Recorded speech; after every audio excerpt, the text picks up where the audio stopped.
one thing is that we've seen our normal approach to drug use, which is lock people up, put them away for as long as possible, is their fault, it's a moral failing to use drugs. That's been going on for a couple of decades now, pretty heavily. And we've seen that drugs have not gone away because of that, that addiction is only getting worse, that the cost of incarceration, both in terms of just in financial terms and also in human terms, has been substantial. And so people are starting to get tired of that. We see that in law enforcement a lot. The cops who started off at the beginning really gung-ho about locking up the bad guys, 30 years later, when the same problem is there, they're starting to finally sit back and say, okay, this is not working. We need to do something different.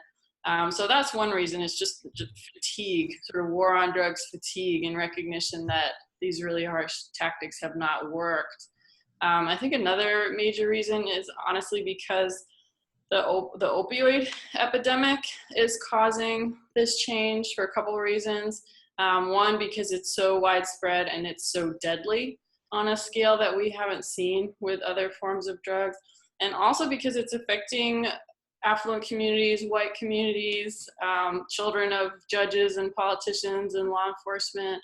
And so the folks who are in power and who have the ability to change the laws and to change policy around this now see people within their own families who are affected. And so it's more difficult for them to say, well, those people are bad and immoral and dangerous, and we need to get our people away from those people by locking them up. Now there's a blur between who us and them are, and it's forcing them to face this and to be more compassionate about it, which is good, but also very unfortunate that that's what it takes.